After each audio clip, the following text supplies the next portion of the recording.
আমার সাথে মাঝে মাঝে এমনই হয়, কিছুই খেতে ভালো লাগে না। আজকে এমনটাই হয়েছিল, তাই মজার একটা ভর্তা বানিয়ে নিলাম।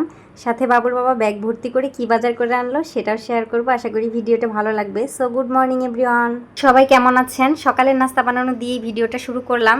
অথচ আমার কিন্তু দুপুরের রান্না বান্না শেষ, মানে দুপুরের জন্য যা যা রান্না করা সেগুলো একদম কমপ্লিট হয়ে গেছে।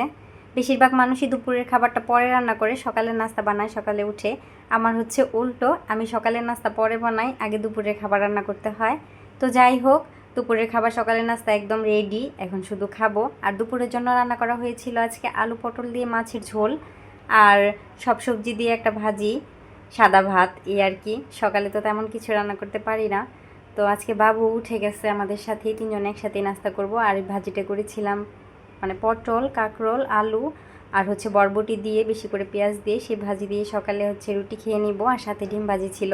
তোর বাবাকে আগে খাবারটা দিলাম, তারপর আমি আর বাবু খেয়ে নিয়েছি। তো দুপুরে কেন জানি ভালো লাগতেছিল না, ভিডিও করা হয়নি। দুপুরে খেতেও পারতেছিলাম না, কিছু দিয়ে খেতে কেন জানি মজা লাগতেছিল না। তো এখন তো বিকেল হয়ে গেছে, বাবু বাইরে যাওয়ার জন্য একদম পাগল করে দিতেছিল। আর কিছুক্ষণ আগে যেহেতু বৃষ্টি হয়েছে তাই বাইরে যায়নি, ছাদে নিয়ে এসেছি। আর ছাদে আসলে তো আমার ছেলেকে জল দিতেই হবে গাছে। যাই হোক, ওর এটা অভ্যাস হয়ে গেছে, তো বোতল ভরে জল নিয়ে আসছে। অথচ সব গাছের গোড়ায় একদম জলে টইটুম্বুর। যেহেতু কিছুক্ষণ আগে বৃষ্টি হয়েছে, আবার মনে হয় বৃষ্টি হবে। দেখুন আকাশটা একদম মেঘাচ্ছন্ন, মেঘ ভর্তি। তবে পরিবেশটা অনেক সুন্দর ছিল, বাতাস ছিল, ভালোই লাগতেছিল। তো কিছুক্ষণ থাকার পর বাসায় চলে আসছি। এসে হচ্ছে যে দুধ গরম করে নিয়েছি একটু, সাথে সাবুদানাও দিয়েছিলাম, যেহেতু আম আর মুড়ি দিয়ে খাবো তাই একটু ঘন হলে ভালো লাগবে। আচ্ছা, কার কার এমন আম দুধ আর মুড়ি দিয়ে খেতে ভালো লাগে অবশ্যই কিন্তু কমেন্ট করে জানাবেন। তো বিকেলে এখন আমি আর আমার ছেলে এটাই নাস্তা করে নিব। আর নাস্তা করতে করতে ভাবতেছিলাম যে রাতে কি দিয়ে খাবো। তো ভাবতে ভাবতে ভাবলাম যে বরবটি ভর্তা করি। আচ্ছা, বরবটি ভর্তা কি কেউ খেয়েছেন? আমার তো অনেক বেশি মজা লাগে।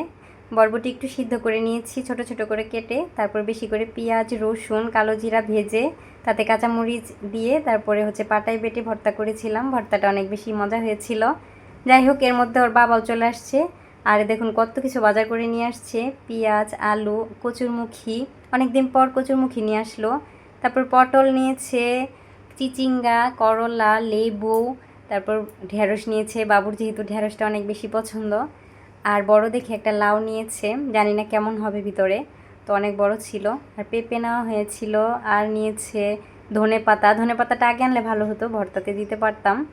তো শাকও এনেছে, মূলা শাক আমরা তেমন খাই না, শাকটা ফেলে দিব। আর ওই মূলাটা দিয়ে ছোট মাছ রান্না করলে অনেক বেশি মজা হয়, ছোট ছোট মূলা দিয়ে। তো ডিমও এনেছিল, সেই ডিমগুলো এখন ধুয়ে নিতেছি। আর শাক সবজি সব সুন্দর করে কেটে আমি হচ্ছে ফ্রিজে উঠায় রাখছি। অনেক রাত হয়ে গেছে, এখন প্রায় 10টা বেজে গেছে। তো কখন ভর্তা দিয়ে খাবো সেই চিন্তা করতেছিলাম। যাই হোক, অনেক রাত হয়েছে, এখন খেতে হবে। তো ভর্তাটা আসলে অনেক বেশি মজা হয়েছিল, আপনারা একবার ট্রাই করতে পারেন। আজকের ভিডিওটা এই পর্যন্তই। সবার ভালো লাগলে লাইক কমেন্ট শেয়ার করে পাশে থাকবেন। টাটা।